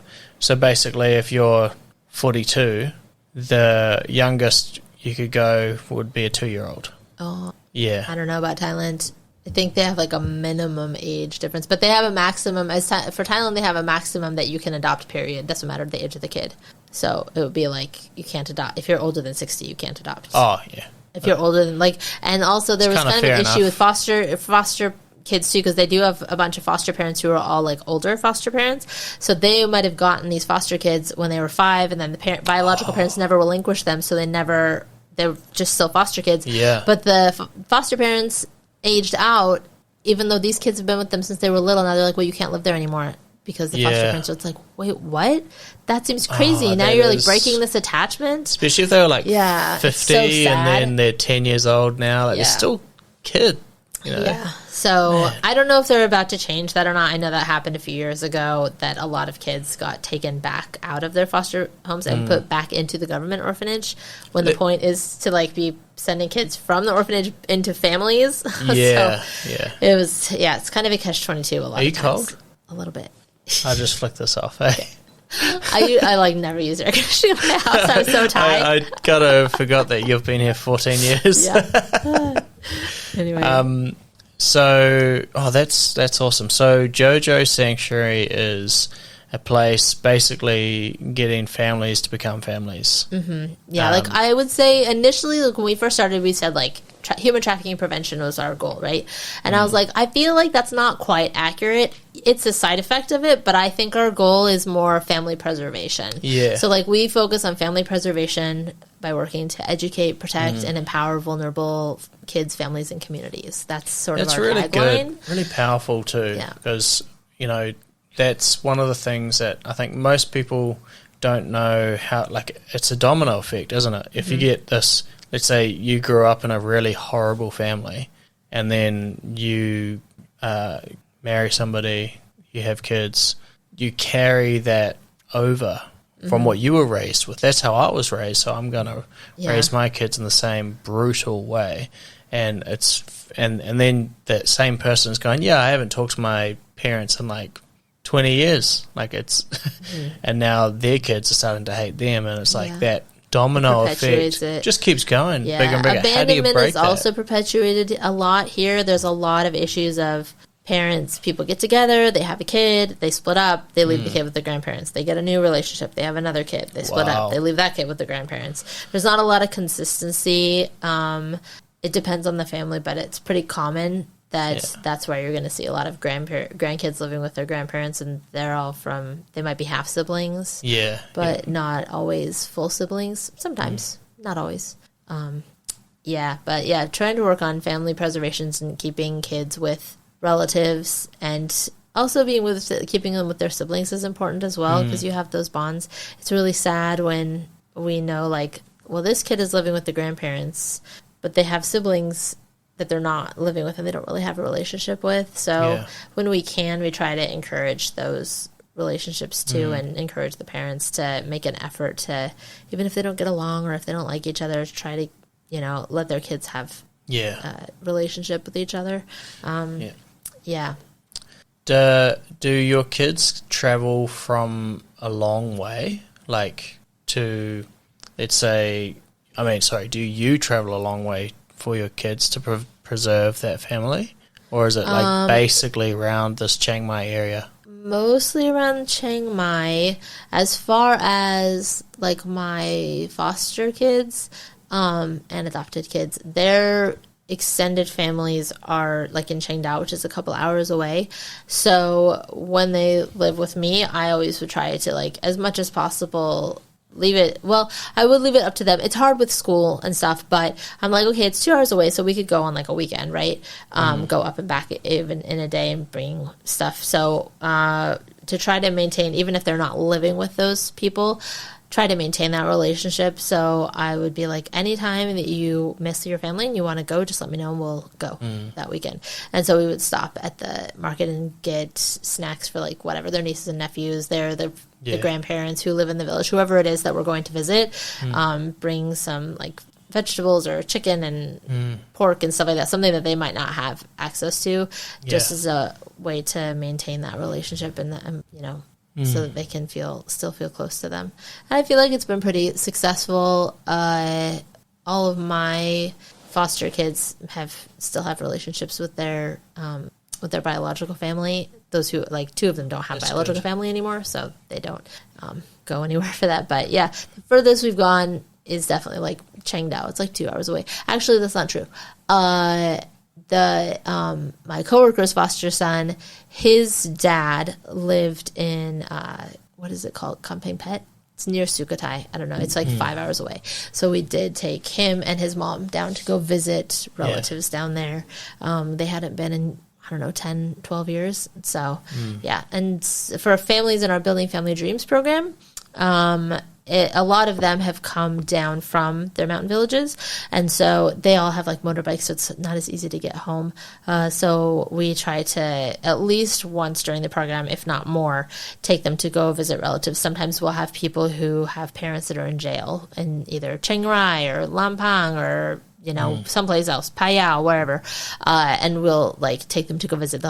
They get like 1 day a week that they can have visitors, and so we just, even if it's adults in our program, we still try to help them maintain that relationship with their home village and their relatives and stuff. Wow, that's awesome. I love, excuse me, I love how it's more than just looking after orphans and people that outside of, like, kind of being removed from their family, but it's that reinstatement of getting their family back together. I love that.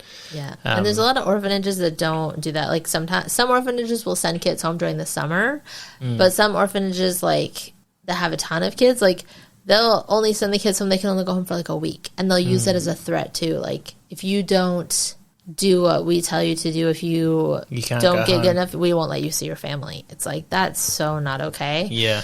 So yeah, that's one thing that I think we need more of in the Christian community is so many Christians, like the Faith to Action is an amazing organization in America, and they work to kind of deinstitutionalize is a big word, but basically shift orphanages from operating in an institutional way into operating in a family-based care way, meaning they teach orphanages how to research their kids' backgrounds and go back to their villages and find out what kids can be reintegrated and what is the reason that this kid is here, right? Is it because of just poverty? Were they actually getting abused? Are they orphaned? If they're orphaned, is there another relative that could care for them safely? Like, what support does the family need to care for this kid? They can't feed them? Okay, then like what, instead of housing the kid in this orphanage that you're paying tons of rent and tons of money for electricity and all that stuff, you can just give the family like $50 a month, or buy them a big bag of rice every month, or buy them vegetables every month, whatever it is. Like, you can address those gaps. So like this organization called Faithful Heart Foundation, we work with them a lot.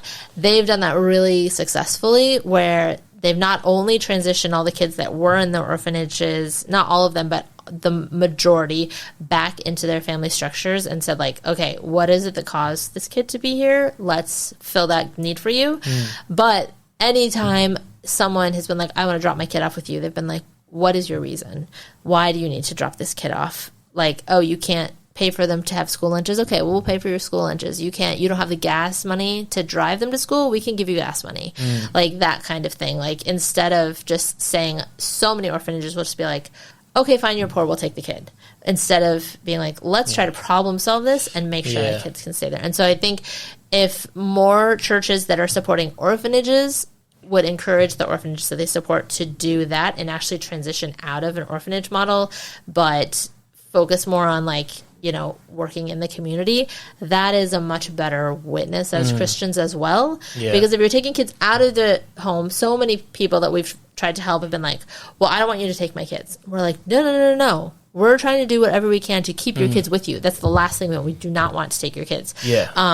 But so many orphanages are like, well, go in and they'll just take all the kids in the neighborhood and raise them at this orphanage. And they're like, oh, we're doing such a good job for your kids. And like they use those kids to raise money and stuff. So from a Christian, like a Western Christian perspective, people really need to do more to, as a church, to really find out, like, what are the reasons that these kids are here? Like, do you even have files on all these kids? Like, where are their families? Like, how did they end up here? And is there a way we could, like, what kind of support could we give for them to actually be in a family? And if they are true orphans, is there another, like, could you find a foster family? And then then the staff, everyone's like, oh, but then the staff, what happens to the staff? Okay, but like we should be focusing on the well-being of the kids, not the well-being of the staff, right? So what happens to the staff is then you can train the staff into doing something else. They can be a case manager. They can become a social worker. Yeah. Instead of, it costs 8 times as much money to keep a kid in an orphanage as it does to support a kid to be in their family.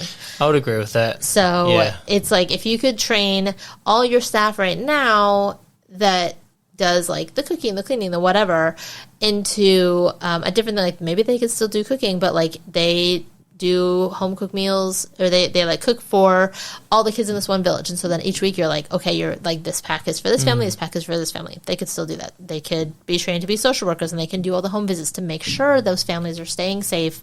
Talk to the kids, like, are you happy here? Are you getting enough food? Are you going to school every day? So it's not like we're going to close the orphanage and everyone gets fired. That's not the actual model. The model is everyone who works at the orphanage decides what is their gifting, what do they want. Do you need extra training for that? Do you need more education for that? How do we get those people to, and then they already have relationships with the kids. They don't want to break that relationship either, right? If they've been caring for these kids for years, then that allows them to still be part of that. But then they're going into the community, and then people in the community are like, oh, these people used to be taking the kids away. Now they're bringing them back. And they're not only that, but they're supporting this family. And maybe they'll support our family too, because I don't want to send my kids. My kids are in a different orphanage, but I'd rather have them here. And then, like, that's a much better witness of, like, how Jesus calls us to be in community than removing all the kids behind this place with a huge wall. Well, the Bible says it's got 2 things. It says to look after the fatherless and the widows. So orphans, and that's actually and widows. People forget the widows part. Well, the fatherless and the widows, so the orphans and the widows. And that's a command as well. That's not like a suggestion. We ought to.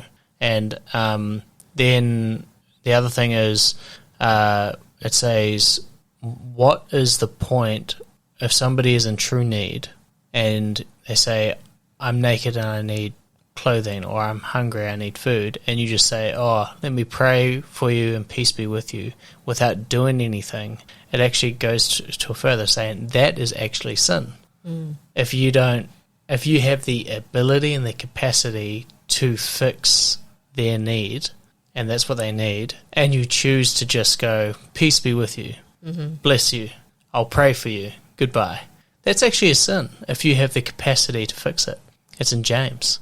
And that's pretty convicting to be, and then you got to, obviously, walking around the street, I would go broke if I ended up giving every single beggar on the street all of my money because they need it.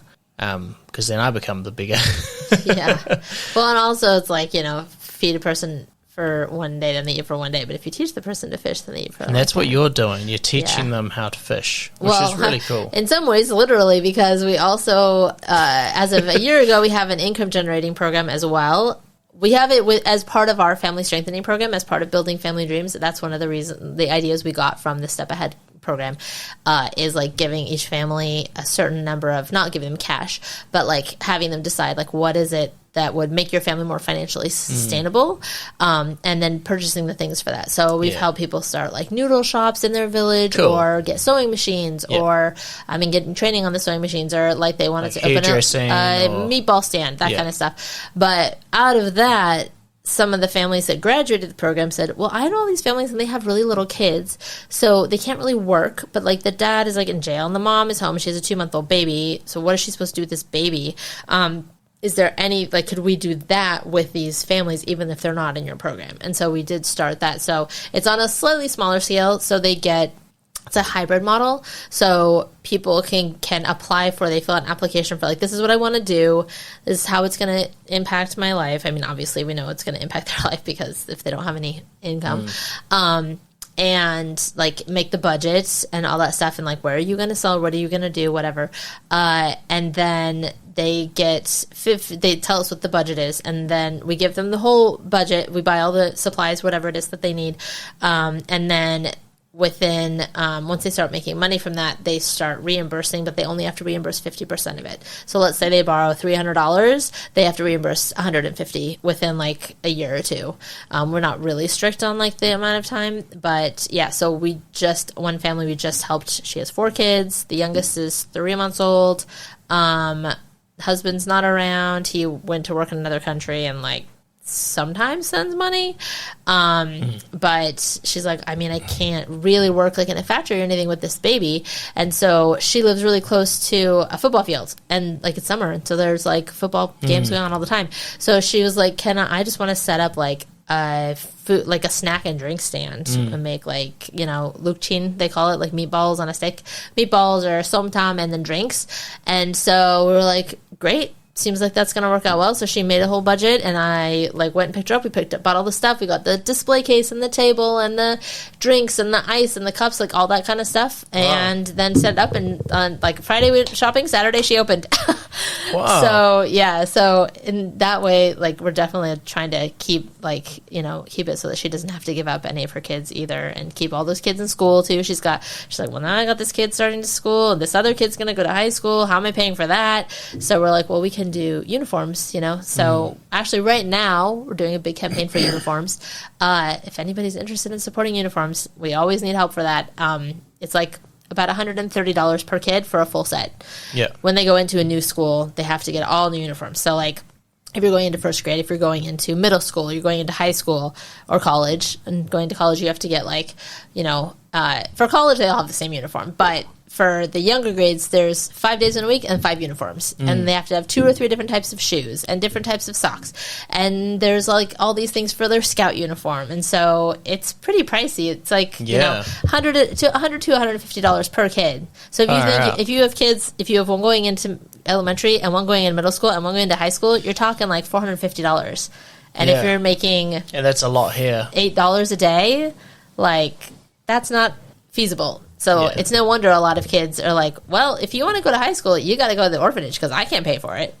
So, so we're like, let's... So that's what you guys are doing now. Yeah. So right now it's March and school starts again in May. So we'll do buy uniforms in April. So doing a fundraiser in the States, and a few different organizations and churches have been sponsoring that as well during Lent, because it's Lent season right now. Yeah. So we'll get...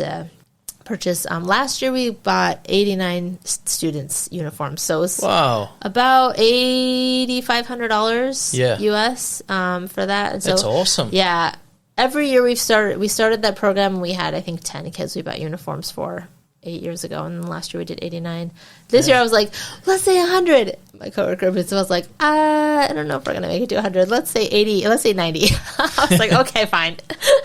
One more than last year. It's awesome though. So yeah, and we started out doing just the kids in our Building Family Dreams program that were in the area that we already knew, and now we've been able to expand to I put stuff up on our Facebook. We've gotten applications from as far south as like Panga and Wow. Hot and Mesot, like all over kids. Like, I don't know how people see it, but I put it on our Facebook in Thai. I read it in Thai and put the PDF application, and kids download it and mail it to us. And we're Wow. like, who is this kid? I don't know. They got it off Facebook, I guess. And we partnered with some churches, some local churches who do a lot of community work, just to say, like, if you like, churches that are more like maybe middle class, but they are working in the community, so they'll know like pockets of like this community is going to need help with uniforms. This community, they don't have their citizenship. They're all migrant workers, so they can't really afford it. So that's how we've been able to expand. But we're just collaborating with a lot of different people. Wow. And that happens every single year? Every year, yeah. Yeah. Wow. So Man, that's awesome. March and April, because school starts in May, so they want to have all their stuff by then. So you'd be able to give me any information for our listeners to be able to connect and donate? Yep, they can either email me, which my email's really easy, heather@jojosthailand.org, or they can go to our website, and there's like giving links on there, which is cool. Also jojosthailand.org is our website. Awesome. Yeah. I'll have that in the description below, so you guys don't have to remember that. Just click on the description below if you forget. Man, that is, I think what you're doing, Heather, is definitely like you're listening to the Lord and you're doing it, and you're just being a Christian. You know, it's not like super spiritual. You're just being what Christ has said to look like. You know, especially looking after the orphans. You know, like that's incredible. You know, in New Zealand we don't really have that many orphans. You know, I mean they're here and there, but definitely like in comparison to here, it's very different. And one of my good friends that's been here, he just shared his testimony about kind of working within the adoption system, and it's kind of working against you in a lot of ways, which is such a shame, you know, that there's so many hoops to jump through, and I totally understand it with the anti-trafficking. That's a major issue as well. Like that's another whole episode to just talk about the child sex trafficking here. And is it true that's why there's so many massage parlors here, that a lot of them are like trafficked from a young age, and that's kind of what they do? A lot of them, it's a lot of like economic trafficking, not necessarily like someone selling a person to someone else, but being like, well, we can't afford to send you to school, and you need to go off and make money, and we don't care how you make money, but like you send your kid to a city and they're 12, 13 years old, there's not a lot of options for making money. Yeah. So they get sucked into either drug trafficking or sex trafficking or things like that. Yeah. But a lot of massage parlors now, you'll see signs that say like, we don't have any like special quote unquote, like some of them will be really blatant that say like, don't ask for sex, which makes me laugh. I'm like, good on you. There's so because people assume it's been very like, even on the TV show White Lotus, I've been watching White Lotus because it's set in Thailand this year. I didn't watch it before, but there's like a character on there who is like, gets a massage. She's like, oh, it wasn't like I thought all the massages like had this thing. And I was like, you still think that like in 2025? So it's very, but there is that stuff around. It does happen. Yeah. But generally not in like hotels. It would be like the seedy places, like on because the there's so many massage parlors here, which blows my mind. You know, like there's a lot.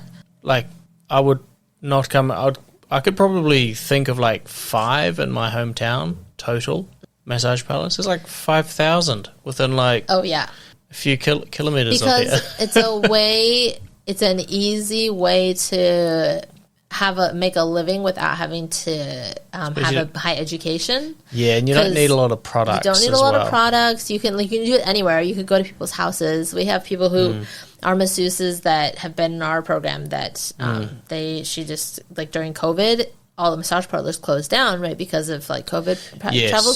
Yeah. But people could still book appointments like at their home. So that's how she ended up staying in businesses that clients she'd had at the massage parlor just had her come do them at home.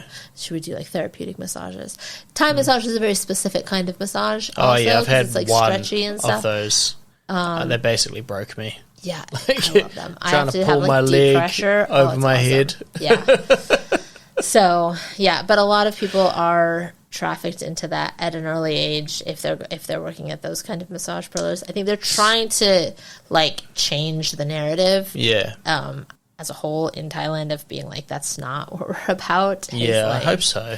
Yeah. But, I mean, it makes me scratch my head and wonder why there are so many, and there's so many, like, the trafficking is such a big issue. Mm-hmm. And then my thinking is, where do the kids go after they've expired, after they're past the child sex trafficking age? Yeah, where do they then go they end after up that in- point? Do they end up as masseuses? Yeah, that's And doing the they do end up special as masseuses, massages yeah. everywhere? And it's like... Nowadays, though, there's a lot more. A lot of the trafficking is online, way more than Oh, true. it used to be, right? So, like, it used to be that people would go to people would get trafficked because they would go to villages and be like, "Oh, I'm going to send your kids to school," like the really remote villages, Yeah. and then they'd take all the kids and then be like, "Oh no, they ended up trafficking." Well, now that's happened enough that people in the villages know that, like, no, we're not sending our kids with some random stranger. Okay, but nowadays it's like cyber sex crimes, right? So it's like they'll make fake profiles, and Thai kids just in general do not have security protocol on their Facebooks.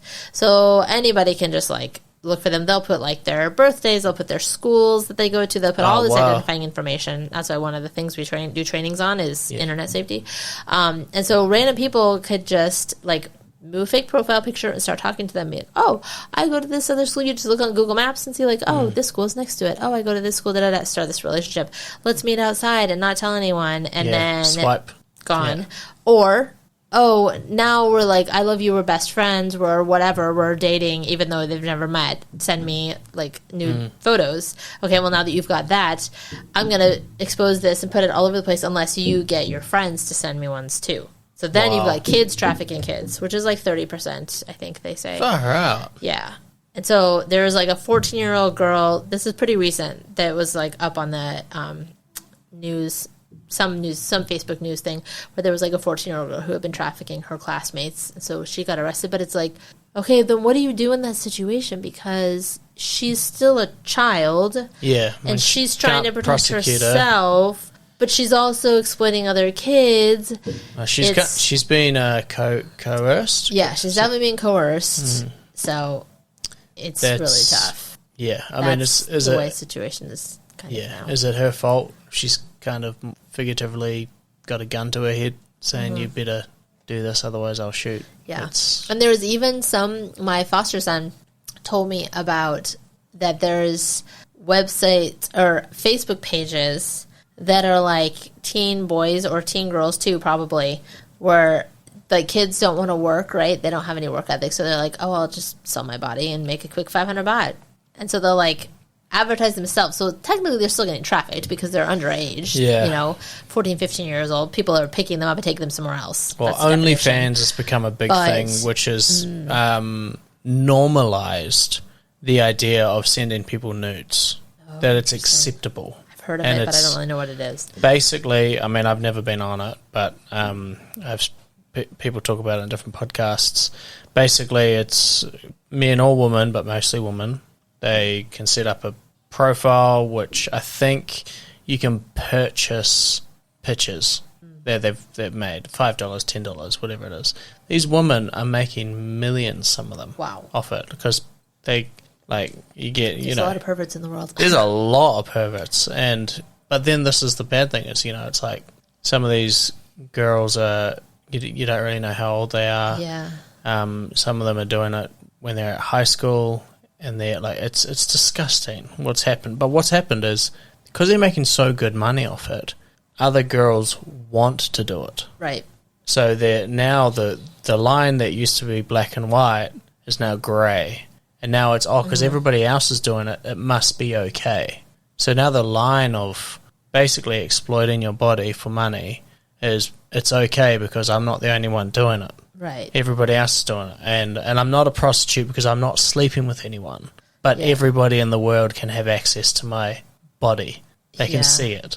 It's disgusting. Well, my foster son was saying that, like, even classmates of his, like, we always think of it this stereotype of it's like poor kids or kids who come from abusive households or whatever. Not necessarily, because my son was saying, like, some of his classmates who, like, they came from 2-parent families whose parents were professionals, and they were like selling themselves online on this Facebook thing because they just wanted money, and they were like, my parents won't give me enough money, I want a new phone, I want a computer, I want this. And I'm just like, oh my gosh. So yeah, there's like a whole disconnect between like self-worth as well.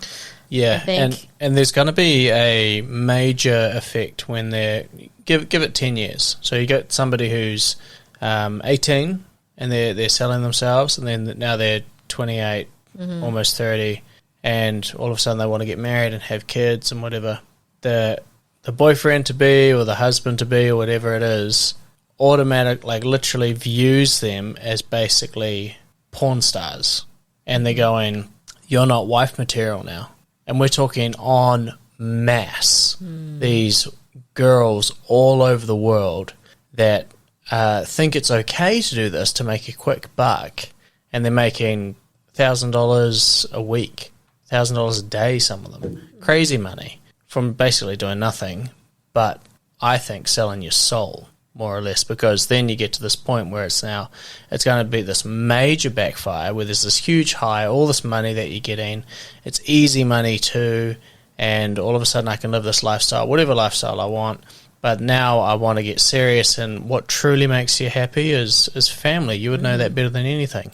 Family is actually what brings huge fulfillment. God and family, I believe, anyway. And then they go, I want to settle down now, and now nobody wants them because they're viewed as porn stars.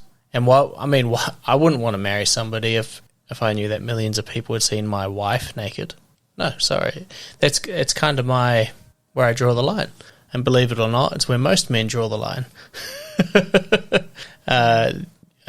No, most porn stars do not get married. And that's basically what's happening today. You're saying this kind of thing's happening in Thailand as well. That's insane. Yeah. I don't know that people are, like... Probably not making that amount of money. I don't think it's, like, on that scale as far as, like, being, like, publicly, but, like, that's in on, America. like, a one-to-one.